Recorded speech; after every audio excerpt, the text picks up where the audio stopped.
I'm Simon Flagg, the CEO of Wathaurong Aboriginal Co-op, and welcome to Kitchen Table Podcast, where we talk about community, culture and voice. Stay tuned, follow us on our socials, and I hope you enjoy this podcast.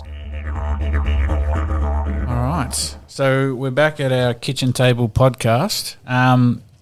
It's a nice cuppa, Aunt. Thanks for the cup of tea. It's lovely. Did you like it? I did. I did like it very much. That fella never made it. He made yours.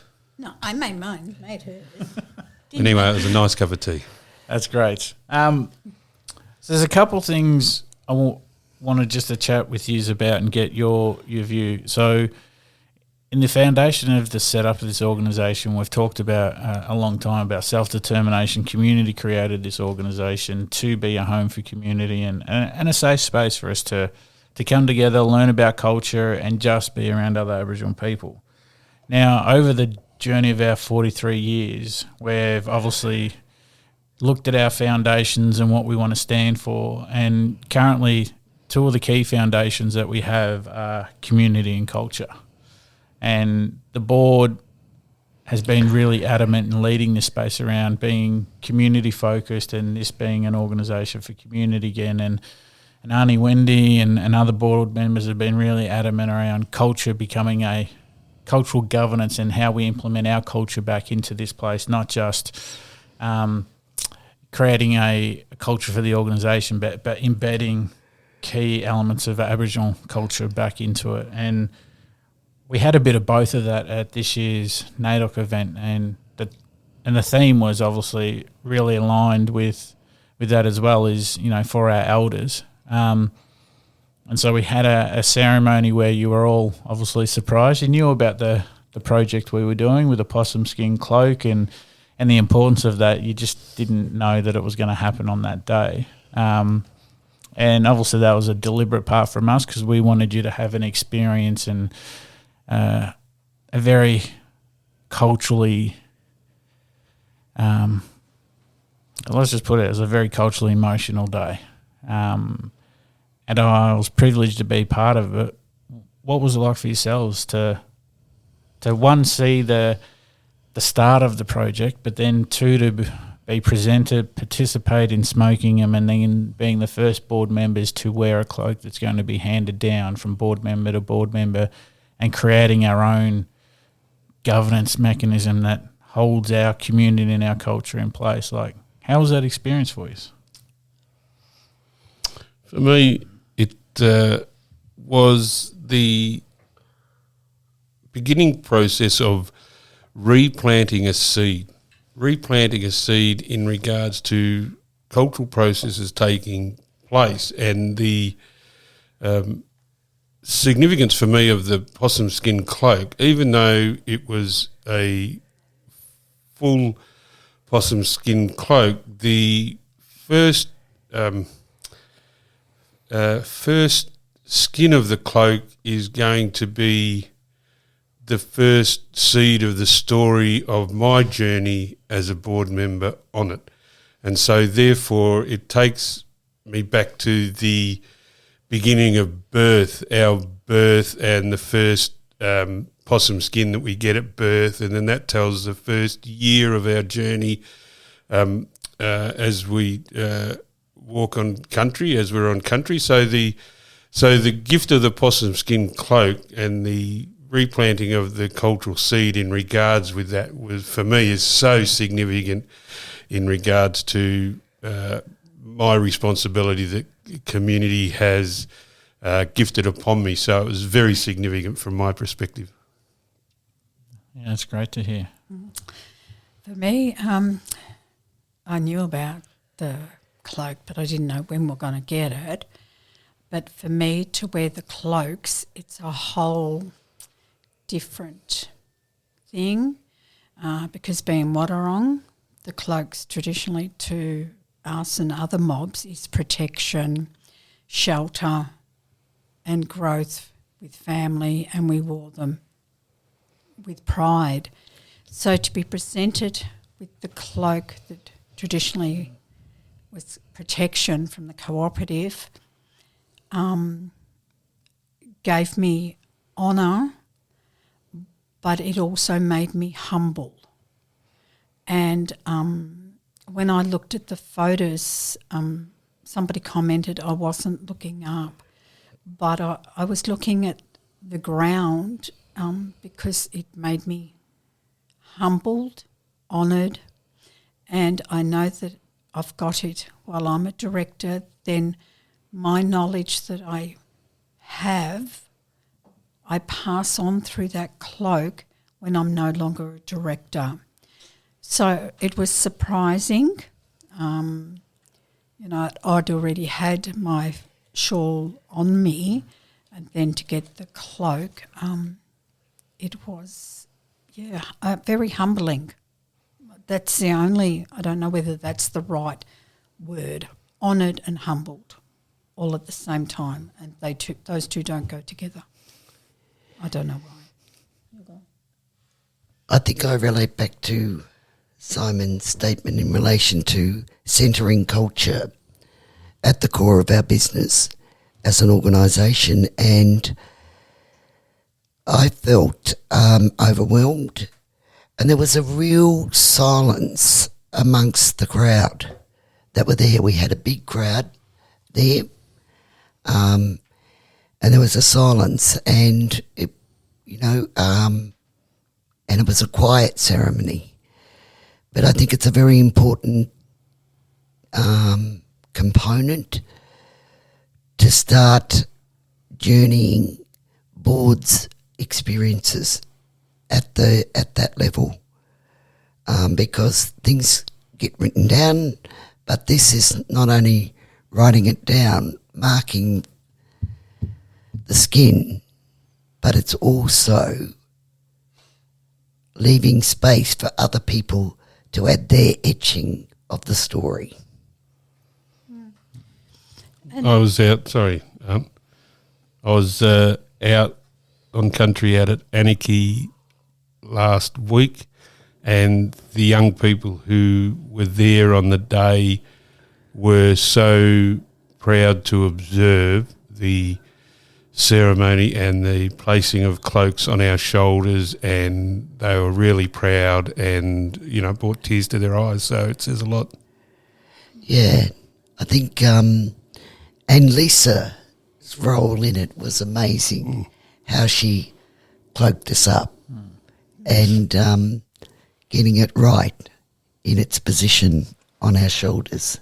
Yes, Lisa Cousins, yes. Yes, Lisa Cousins. She was beautiful in that ceremony and quiet. She was really good. And also it was amazing how many people in the community that come up. Like you said, Glenn thought it was an honour.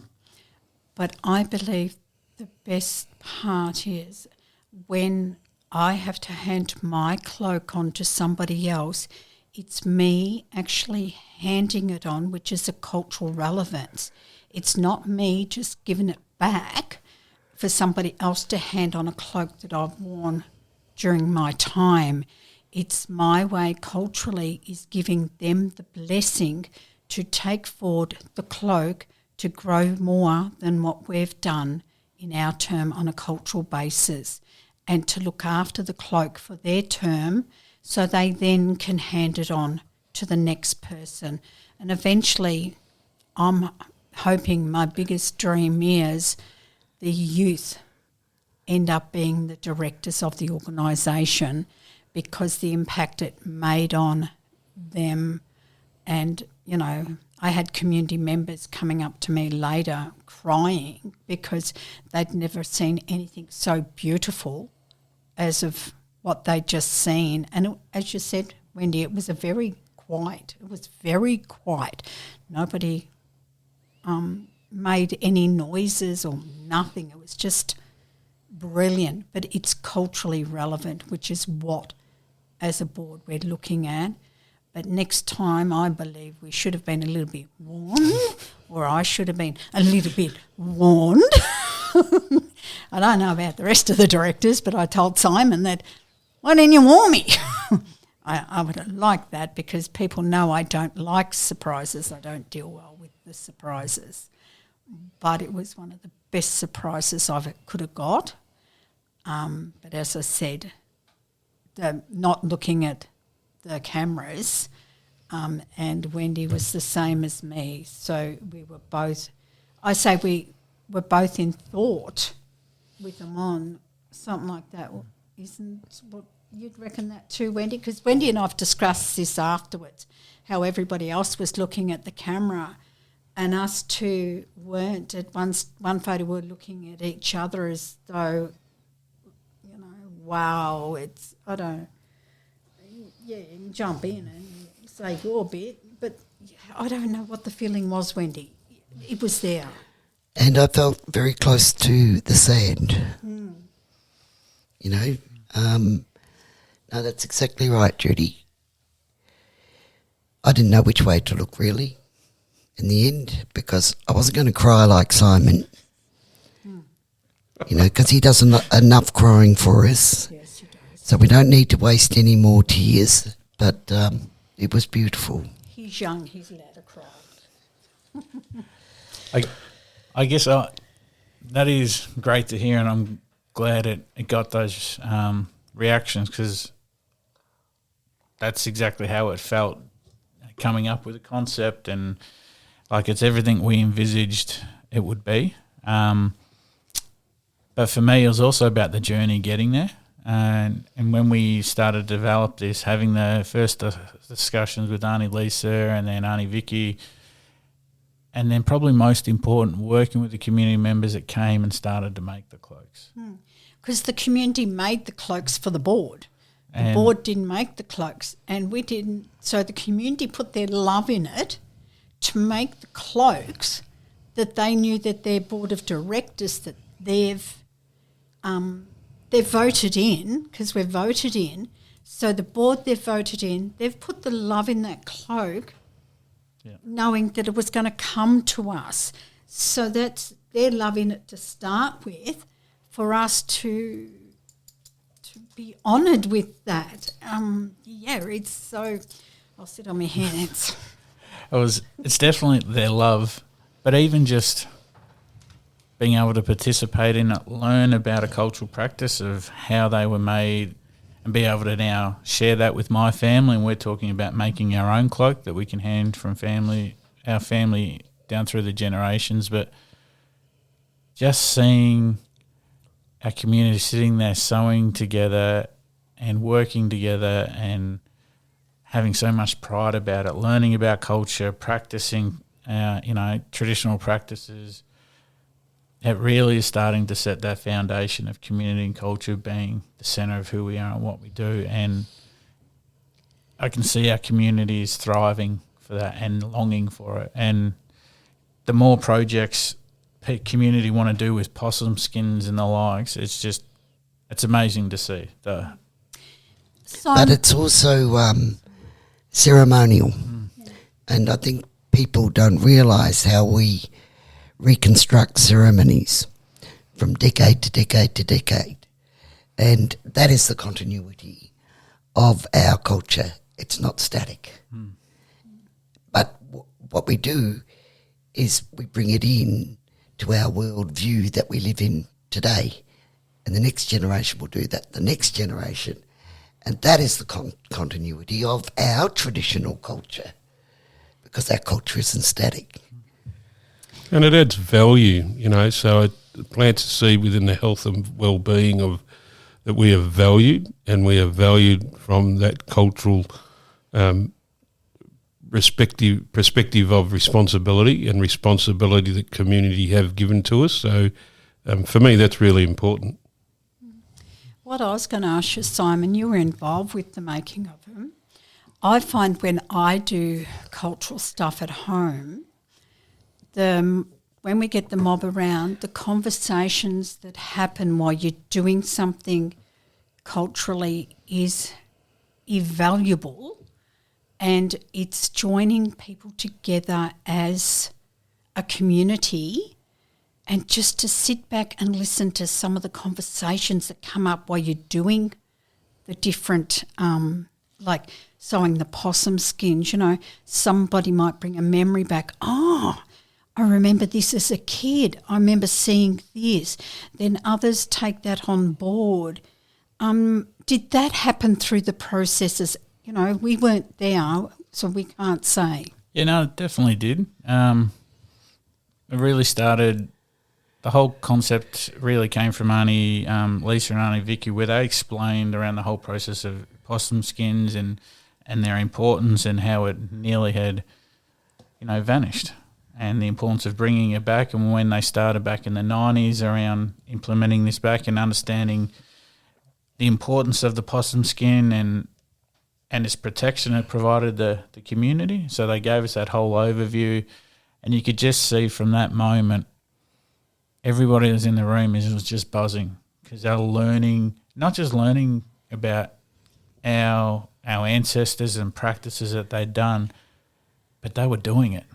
And it was like, so for me, I was thinking what it would have been like for our Wamba ancestors making our ceremonial, and the importance of really going back to a society where we used everything. We looked after the land looked after us, but we didn't waste resources. We used every element. We took care of it. And probably the biggest conversations, they're more just how everybody was doing and those wellbeing checking in. But the biggest thing I got out of it is just, the only way I can describe it is it's people's aura was just filled with pride. And they were proud to be Aboriginal and proud to know and practice elements of their culture. And you just see a beam off them. Which is good because, as you know, everybody knows I work in schools, and people don't realise we use the possum because the possum's hollow fur, so it doesn't freeze and it doesn't get wet. You shake dry it. So it's her fur that we used for protection, to wear, for warmth, for shelter. But it's a fur that's holistic. It doesn't freeze, it doesn't get wet because it's got the hollow fibre. So we were brainy. We were, you know. I'm saying, it's a cultural practice that we've done, but people don't realise how valuable the possum was. But we ate him too. Yep. And, how we tan them, I think a lot of people would cringe how we tanned them traditionally, but we didn't waste the brains. Probably the biggest thing I didn't think of that has come out of this is the amount of community and our programs that we run at the organisation that now want to start using possum skins as key elements. So we have a lot of kids that have sensory issues and the likes, and in some of them the only thing that calms them down is touching the possum skin.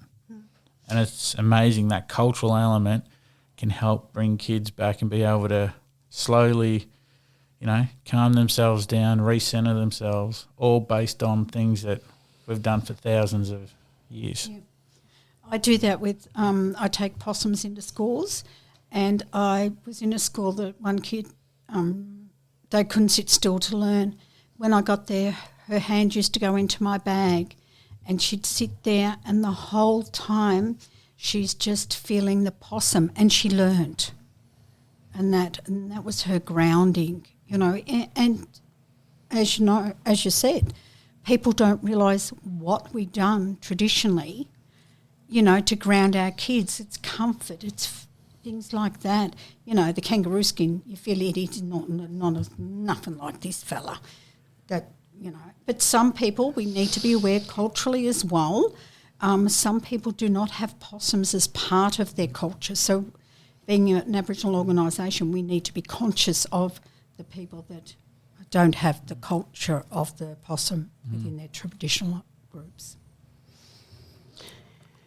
Yeah, it's really important that, you talked about the storytelling that happens when you're doing, it's just like with the basket weaving. And we had a big, when Aunty Zelda was here and she used to do the basket weaving, and every time you're sitting down doing the basket weaving, you're always telling stories. So, I think all those acts of art are more than an art form. it's absolutely blended in our human being. Yeah. And with our spirit. So it's amazing to hear how that experience had an effect on you and the connection and just the pride it had. What next would you like to see in that space grow? Language. I totally believe that we actually grow the language program, and how we do it. We really need to do it in the early childhood area.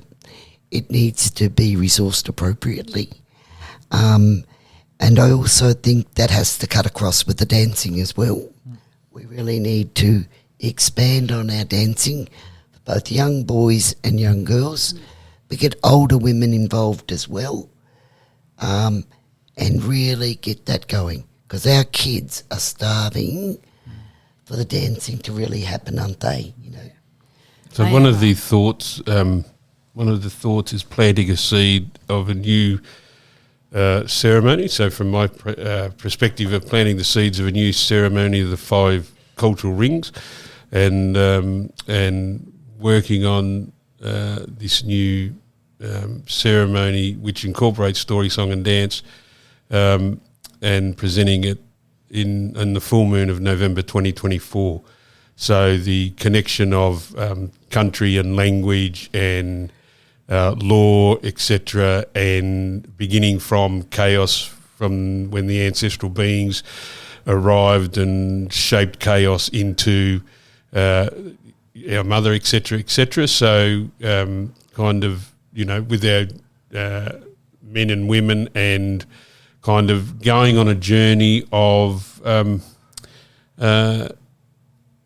creating a new ceremony, and a new ceremony that we create from our community, that's for our community, from our community, etc., etc. So, I'm planning to plant that seed at this year, and then every month next year, in regards to each month will be a ceremonial theme, and that theme will be workshopped, etc., to then get up to to present in November, and and then hold this big thing out at Wordy, hoping that we'll get a few hundred people out there to witness a new ceremony under a full moon. Oh, that'd be fantastic. Yep. On the solstice, Yep. full moon solstice, because a lot of the people don't realise we talk about Wordy. We do talk about Wordy. But Wordy, the stone arrangement we have out there, I love talking about it because it's shaped like a pie wedge. And in the summer and the winter solstice, as it's the sun setting on ours, I say ours because it's owned by our community. We got it for our community, and we got it for the people that were removed from community. That's why we fought for it years ago.